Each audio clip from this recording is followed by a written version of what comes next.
Melanie Lynskey, very exciting to interview you. Yeah, nice. Yeah. And I love the film. The question that I had in my mind to ask you first was, you obviously felt a huge sense of responsibility with this role. Perhaps you could describe for me the sense of responsibility in what you had to portray. Yeah, I understood when I read it that it was a big undertaking, how important the story was to New Zealand and certainly to the people who had lived through it and lost people. And I was a little anxious about playing a real person, but the moment I met Anna, she really put my mind at ease. She was so generous, she was so loving, and she seemed really excited, you know. So the trust that she had, definitely the trust that she had in Rob, that she and Sonia had in Rob to tell their story, was incredible. And I just felt very supported by them. Yeah, and you were just phenomenal in it, as far as I'm concerned. Thanks. Yeah, just incredible. I know the story pretty well and the people involved pretty well as well. So I just thought you were amazing. And one of my many favourite parts, actually, a bit niche, but was the Allied concrete moment. It got a cheer in the audience last night. Yeah. You know, do you feel like cheering Allied concrete yourself? Do you like that part? Yes, I do. I love that part because it's a small victory, but it's very personal. I love that they say we're a family company and we're not going to do that. And I think it's such a beautiful moment. And then also, I think when it is such a heavy story and there are a lot of setbacks and a lot of tragedy, to have a little moment of joy is really, you feel such a relief. Yeah, and afterwards, Rowdy Durb, whose son, Dan Herc, passed away or was trapped in the mine. He said something really amazing last night. He said, you know, nothing good has ever come out of Pike River, but every now and then there's a ray of light or a glimmer of hope or some sunshine. And this film feels like that to him. You were there when he said that. How did that make you feel? Because what an amazing endorsement. I know. Every time Rowdy speaks, I get very emotional. He's this kind of gruff guy, and the emotion overtakes him in a way that is just so powerful. And yeah, it means a lot that he's on board with the movie, and also that he was so vulnerable in sharing his experience of going through different sort of waves of emotion with it. And initially, I can't imagine seeing the story of your life told for the first time, and told through the eyes of people who you know and love, but are not you. So it must be a very strange, inside and outside experience for him. And I just, the fact that he was willing to talk about it in front of that audience. He's also a very good speaker. Yeah. He's really compelling. He described it as a glimmer of hope. Yeah. Last night. That it means a lot that that's how he feels about it. It means a lot. Yeah, and you're obviously a little bit emotional even about that now. Yeah. You've had to live through all of this. Another thing that really stood out for me last night was Rob Saki's talking about passing the baton in terms of the fight for accountability and the fight for justice at Pike River. Yeah. Is that something that comes as part of the responsibility? You've been away from New Zealand, obviously living away from here, but do you feel some responsibility in actually being part of that passing the baton, that there is still a fight for accountability there? Yes, of course. I think it was a big part of wanting to tell the story, is understanding that it's not over, it's not finished. There's a lot of work still to be done. And I hope that this amplifies their voices in a way that helps make change happen. Yeah, because I think even some New Zealanders won't realise that there is still an active police investigation. Charges are still under consideration with the Crown Solicitor. There is a distinct possibility that there could be a hope of accountability. Yeah. Would you personally, having been so close to Sonia and Anna, would you like to see some justice done here? Of course. Like, it would be hugely meaningful for them. And, you know, they went through this thing and I think it felt like the people in charge were just like, oh, sorry, we're not even sorry. You know, it was a horrible, horrible thing for them to go through. And they've been fighting all these years for justice. So I hope that they get it. Yeah, that would mean, you know, charges being brought by the police and by the Crown. You're saying you would like to see charges brought in this case? I mean, I think they should be. I think, you know, there are things that really went wrong. And I think, you know, the health and safety of people, the everyday people who are going to work for big corporations should be the number one priority always. And more often it just isn't. People are trying to make more money for corporations and they're removing protections for the people who are working for them, who are doing all the labour, and it's wrong. And there has to be accountability or people would feel like they can get away with anything. So. Yeah, and I think that's a really important point of all this. You know, can you believe as a New Zealander that the 29 men died and there actually has been no real accountability? This wonderful, amazing film has been made with talents like Rob Sarkis and yourself and Robin Malcolm, but we haven't been able to find justice for these people. Can you believe that? Is it almost unbelievable? No, I mean, I hope that the movie goes some way towards helping justice be served. I really do. And on that, you know, you've got, I don't know how to describe this right, but you've kind of got your Hollywood self and then you've kind of got your Kiwi self, you know. How do you preserve your Kiwi self?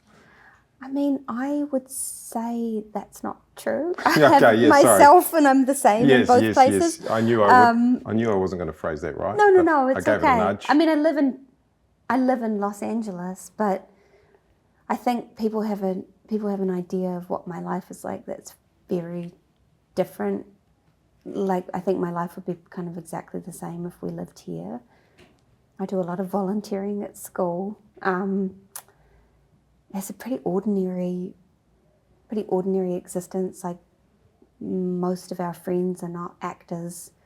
I have a lot of friends who are actors, obviously, but you know, we have a very wide circle of friends who do a lot of different things, and I feel like the same person. I don't feel like I have to remember what it was like to be from New Zealand. Like, I think it would be the number one thing people would know about me if they don't know me very well, you know. I'm very proud of being from here.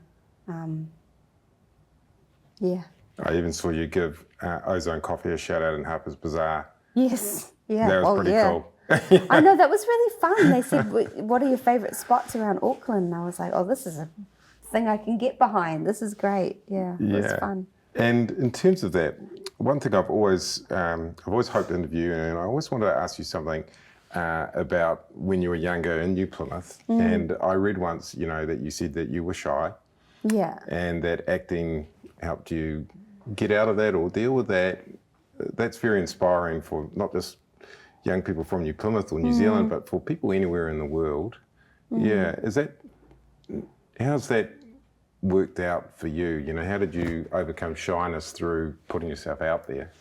It's, I think the thing about it is that when I'm acting, I don't have to be myself. And so especially when I was a child and I was extremely shy, and we moved a lot and I didn't have sort of a core, stable sort of base, it really helped me to be able to disappear into a character, and I found it very freeing. And then, you know, I did a movie when I was 15, and so I really fell in love with what it's like to immerse yourself in that world. And the people you're working on the film with become your family, and your co-stars become like your sister, you know. And I just got kind of addicted to that feeling. I'm still very shy. It's still, you know, things like last night are hard for me, you know, like Kate and Cynthia, our publicists have been so lovely about like letting me just come and stand beside them like a little puppy. Like when I'm like, I don't know what to do, I don't know who to talk to. And it's still hard. It's hard. Like I don't have a big social battery and I'm awkward and it's tough. But getting to have an actual connection with people, that's been the wonderful thing about this movie, is that people are personally involved in the story or care a lot about the story. So there's something to talk about that feels bigger than small talk, and that's made it a bit easier. Yeah, well, it's an incredibly powerful piece of connection. Yeah. What you've done, you've connected the families, you've connected the history, and you've connected the country to the disaster. Thanks. Well, I mean, Rob and Vicky have, especially Rob, you know. This has been their passion project, and Fiona. It's really been something that they put an enormous amount of not just work and research and time into, but care. Like, they love these people, and it means a lot to them. I don't think they have much of a vested interest in what the outcome is of, you know, the release. They want people to see it, obviously, but they care very much about the families. Yeah. And something I was, two more things to ask you about. Yellow Jackets, you know, awesome. Love it. Thanks. Absolute vibe. I did happen to read that it will be the last season 4. That's quite gutting for me. Yeah, sorry. But what about you? Yeah, it's I've always trusted our writers. I've always really trusted our writers. And if they think this is the time to wrap it up, if they think this is the last season, I believe them. I don't want anything to be dragged out for no reason. I'd do the show forever because I love it and the character's very fun. But I do trust them, and I'm excited for it. I do think there's like kind of we all were sad because we love each other, but we'll know each other forever. I have lifetime friends, you know. I'm having dinner with Elijah tonight. Well, he was already my friend, but you know, there's connections that are going to be unbroken. But we were all sad, and then also I just felt when we were having the Zoom to talk about it, this energy of excitement of us being like, okay, now we know going into it that this is it, and we can kind of do whatever we want. So I feel really excited to see what they have planned. I hope it's completely unhinged. That's what I hope. And just finally, you know, I've seen you talk about New Zealand a lot, and you know, I love what you've done with the film. In terms of Taranaki and New Plymouth, like, what are some of the things that warm your heart about your home? Taranaki itself? Yeah. I think the coastline is so beautiful. Like, being in Ohakura and just being like, God, I think this is the most beautiful beach I've ever been on. Very good coffee. Just getting to be back there, there's just Pukekura Park.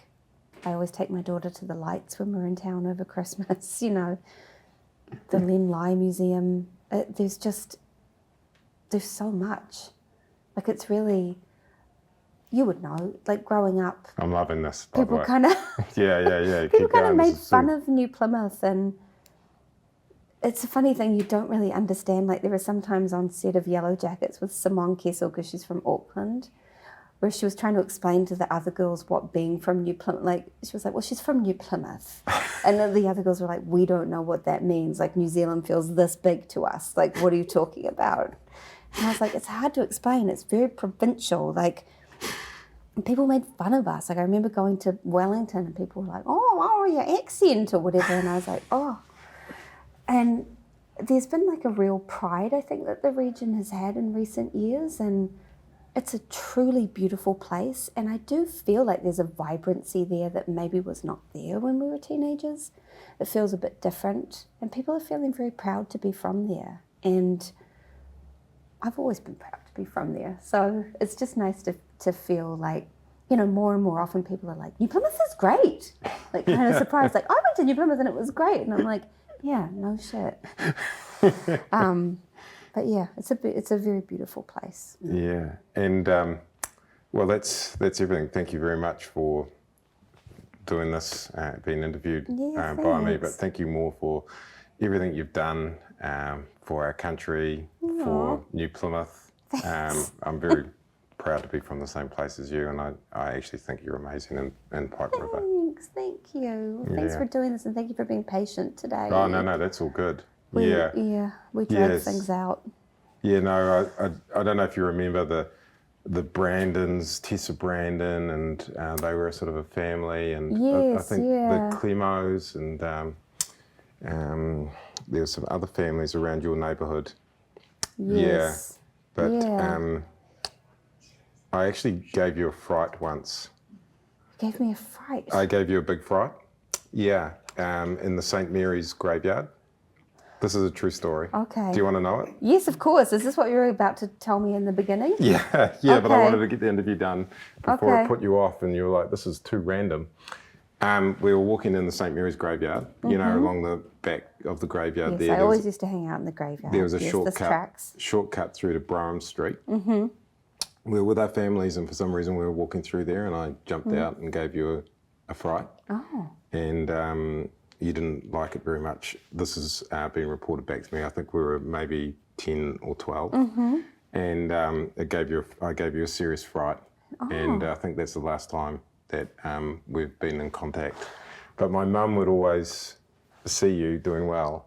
And she'd always be like, remember the time you scared the shit out of her? And she's like, look at her, she's going on despite the fact that she got frightened once. It's so funny. No, it was back when I still had adrenal function, I guess. Yeah, that's right. I don't get frightened anymore. I didn't mean to frighten you. I think I meant to frighten the group, is my vague sort of recollection of it. But I remember it better because my mum would, every time she saw you doing something amazing, she would always be like, oh, Paddy frightened her in the graveyard.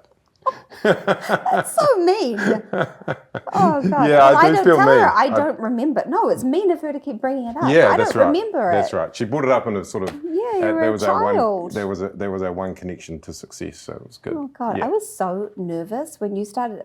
I was like, what is he going to say? Like I did something terrible to a member of his family. Like it felt very. No, I did something terrible to you. I don't remember. Yeah, honestly. So I'll apologise. I think it's fine. Yeah, I okay, think it's you. fine. Thank you, Melanie. I was probably delighted to be frightened in a graveyard. I was always wanting spooky things to happen. Yeah. So.